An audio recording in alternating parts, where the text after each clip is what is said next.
I didn't know being called the difficult daughter would end with a lawyer, a locked drawer, and a truth my whole family swore they never saw coming. The first time my mother said it out loud, we were standing in her kitchen with the smell of burnt toast hanging in the air and the morning news murmuring like background judgment. She didn't raise her voice. She didn't need to. She just looked at me over the rim of her coffee mug and said, "You know, you make everything harder than it has to be. You've always been the difficult one." The word landed soft but heavy, like a wet towel to the chest. I remember staring at the magnet holding up a grocery list, the ink smudged where she'd crossed out milk twice, and thinking I must have missed the part where asking for basic respect turned into a personality flaw. I asked her what she meant, because that's what I always did. I asked questions. I tried to understand. She sighed like I'd already exhausted her for the day and said, "See? This. Always questioning. Always correcting. You don't know how to just let things be."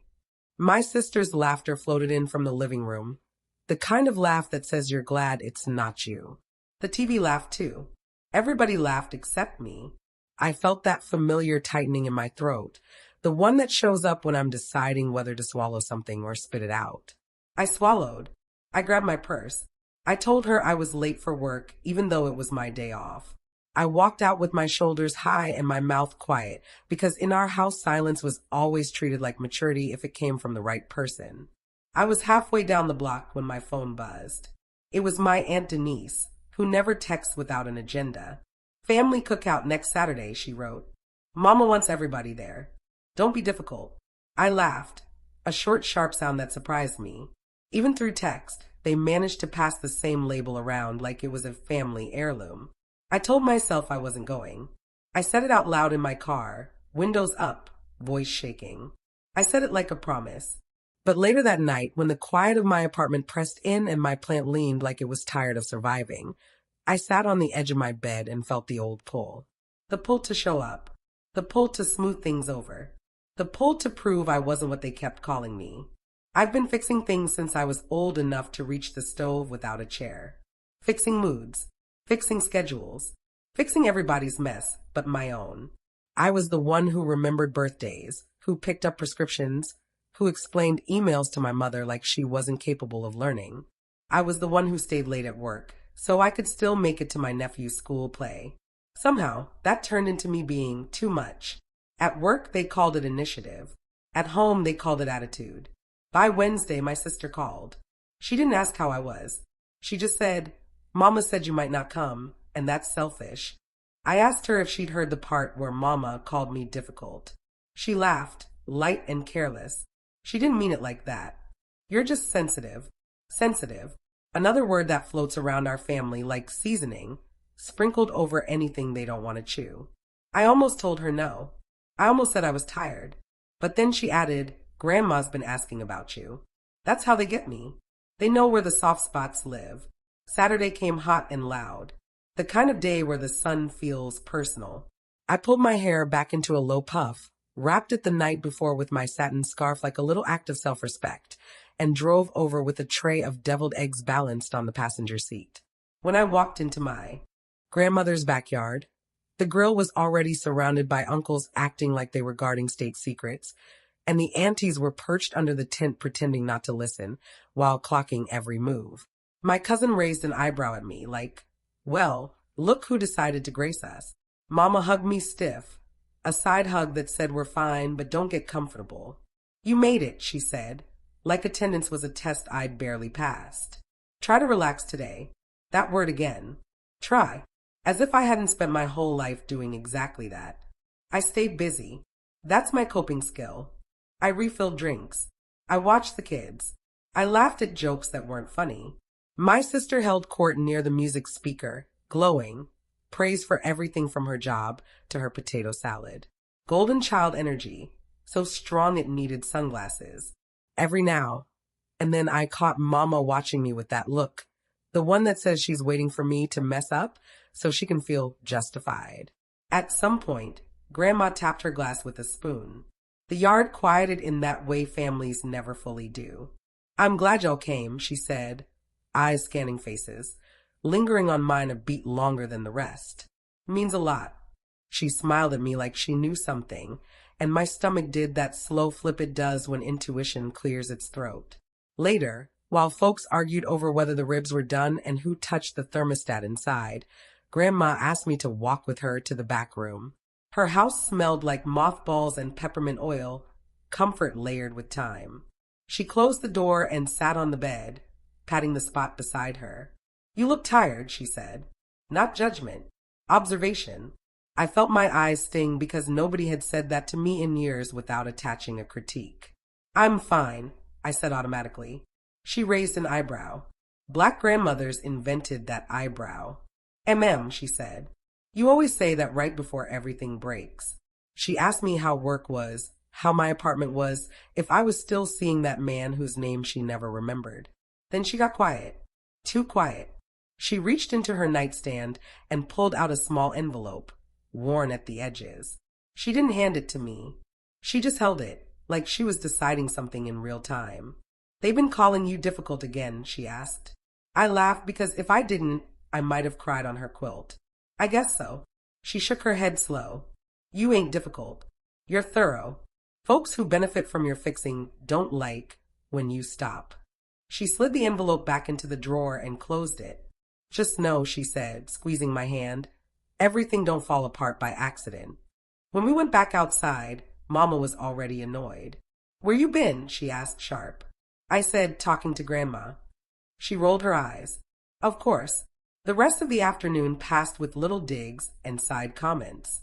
When I corrected my nephew gently instead of snapping, Mama whispered, "See, this is what I mean." When I declined a beer because I had a headache, my sister laughed. "Always got something going on."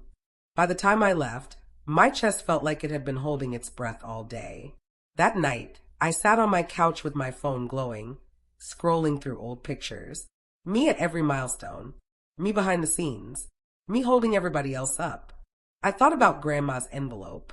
I thought about the way Mama watched me like I was a problem to be managed instead of a daughter to be loved. And something in me finally loosened. Not anger. Exhaustion. So I stopped. I didn't announce it. I just didn't do the things anymore. I didn't remind Mama about her appointments. I didn't fix my sister's resume. I didn't volunteer to host Thanksgiving. When Mama called and said, "I need you to," I said, "I can." The silence on the other end felt like a dropped plate. The house started to wobble almost immediately. Bills got missed. Schedules clashed. Feelings got hurt. Suddenly, I was getting calls asking why I was being so distant. "What's wrong with you?" Mama asked, like she was diagnosing a rash.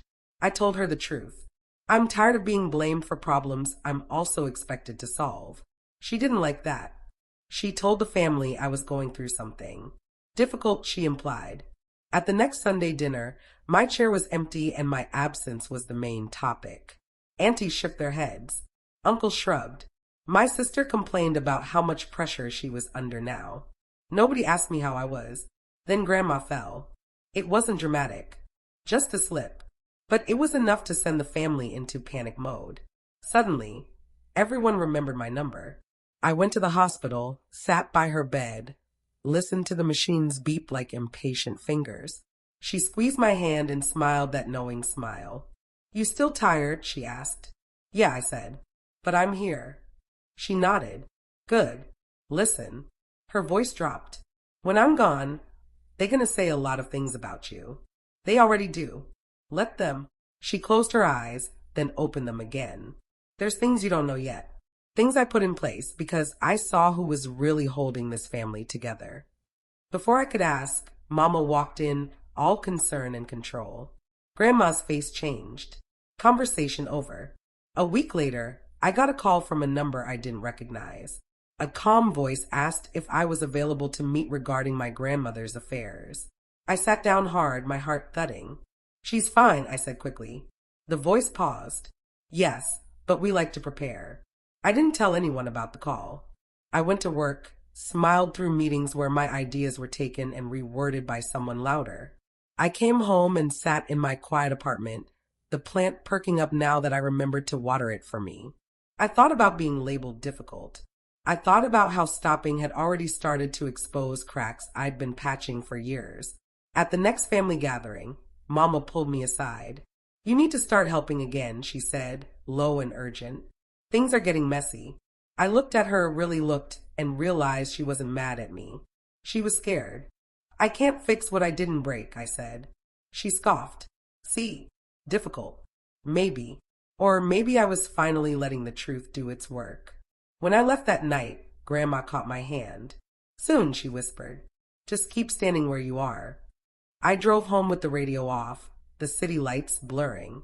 I didn't know exactly what was coming. I just knew the house was already shaking, and for the first time in my life, I wasn't holding it up. Say continue when you're ready for part 2. Part 2. By the time the lawyer's letter showed up, the family house was already loud with blame and quiet with solutions.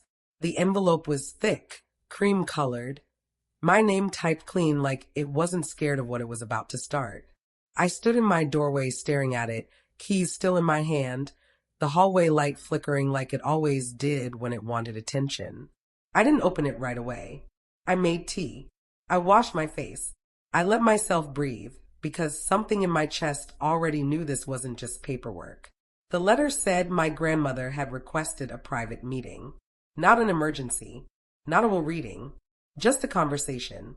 I called the number, scheduled the appointment, and didn't tell a soul. That part felt new. Usually, information moved through me like a group chat administrator. This time, it stopped with me. The day of the meeting, Mama called 3 times before noon. I let it ring. She texted that Grandma needed help with groceries. I replied that I was at work. Not a lie, just not the whole truth. The guilt tried to rise, familiar and loud, but I pressed it down. I reminded myself that being available had never protected me before. The lawyer's office smelled like lemon cleaner and old books. Neutral. Intentional. Grandma was already there, sitting straight, purse on her lap like a shield. When she saw me, her face softened. You came, she said. Of course, I said, and meant it without the ache I used to carry. The lawyer talked for a bit, words about planning and clarity and making sure intentions were honored. Then he slid a folder across the table toward me. Grandma put her hand on top of it, looked me dead in the eye, and said, I'm tired of watching you get blamed for holding everybody together. Her voice didn't shake. I needed you to hear this while I'm still here. Inside the folder were documents I wasn't expecting. A trust. Not huge, but solid. Enough to change things. The house. Her house. Not immediately, not without conditions, but my name was there. Not shared. Not symbolic. Mine. There was also a letter. Handwritten. Folded like something precious. The lawyer stepped out to give us space. Grandma watched my face as I read. She wrote about noticing who showed up without being asked, who listened, who fixed quietly and got called difficult for it. She wrote about how strength gets punished when it doesn't perform softly. She wrote about Mama, about love mixed with fear, about patterns passed down like recipes nobody questions. She ended with, I trust you because you never needed applause to do what was right. I didn't cry. I laughed. A small, disbelieving sound. They're gonna lose their minds, I said. She smiled, slow and satisfied. They already did. You just weren't watching. When I left the office, my phone had blown up. Missed calls, texts, a voicemail from my sister already halfway into accusation. I sat in my car and let the noise exist without answering it. For once, I wasn't responsible for managing the fallout in real time. The fallout waited for Sunday dinner. Mama had called a family meeting like she was summoning the Avengers. When I walked in, conversation stopped. Eyes tracked me. Aunties leaned in. Uncles pretended to be busy.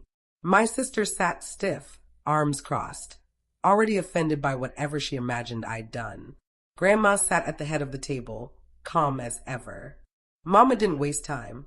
So, she said, looking right at me, we need to talk about what's been going on. About you disappearing. About you going behind our backs. I took a seat. I didn't rush.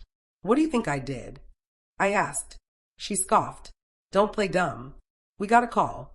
A lawyer. About Mama's house. The way she said house made it sound like theft. Why would he be calling you? Before I could answer, Grandma spoke. Because I asked him to. The room shifted. You could feel it, like when the music cuts off mid-step. Mama stared at her. Why would you do that? Grandma didn't raise her voice. Because I wanted to. My sister jumped in. This isn't fair. I'm the one who lives closest. I help all the time. I almost laughed. She lived closest because she chose the cheapest rent. Help was relative. Grandma turned to her. Baby, you help when it's convenient. That's not the same. Mama looked back at me, hurt and sharp all at once. You didn't even tell me. I shrugged, gentle. You told me I was difficult. I figured you didn't want my input. Gasps. Aunt Denise's eyes widened like she'd just been gifted tea. Somebody muttered, well. Uncle James cleared his throat like he was at a funeral for ego. Mama stood up. So that's it? After everything I've done for you. I stayed seated. My heart was pounding, but my voice came out steady. Everything you've done always came with conditions. Fix this. Don't say that. Be easier. I'm tired. She opened her mouth, closed it, then said the quiet part out loud. You think you're better than us now? No, I said. I think I'm done being smaller so nobody else feels threatened. The lawyer's conditions came out over the next few minutes. Grandma had structured things carefully. The trust ensured her care first. The house would eventually transfer to me, with provisions that Mama could stay as long as she respected boundaries. Real ones, written ones, the kind you can't guilt your way around. Mama sat down slowly, like the fight leaked out of her all at once. You planned this, she said to Grandma. Grandma nodded. I protected what was already happening. The rest of the evening was quiet in that awkward, everybody recalculating way. People left early. Plates went untouched. My sister avoided my eyes. When I hugged Grandma goodbye, she whispered, see, house didn't fall apart because you stopped fixing. It fell apart because it was never stable. In the weeks that followed, the dynamic shifted in small, telling ways. Mama started calling before making plans. Not often, but enough to notice. My sister asked for help once, then caught herself and said, never mind, I'll figure it out. I let her. The world didn't end. At work, something unexpected happened too. Without family emergencies constantly pulling at me, I had space. I applied for a position I'd been told was a reach. When my boss asked why I thought I was ready, I said, because I've been doing the work without the title. He blinked, then nodded. I got the job. The day I moved some of Grandma's things into my apartment for safekeeping, Mama watched silently. She didn't criticize. She didn't praise. When I finished, she said, I didn't realize how much you were carrying. I looked at her, really looked, and saw a woman raised to believe love was labor and labor was control. I know, I said. It wasn't a perfect ending. We didn't suddenly become a soft, healed family out of a commercial. There were still moments, still habits, still that word hovering, waiting to be used. But now, when it came, it didn't stick. The house stood. I stood. And for the first time, being difficult just meant I finally refused to disappear.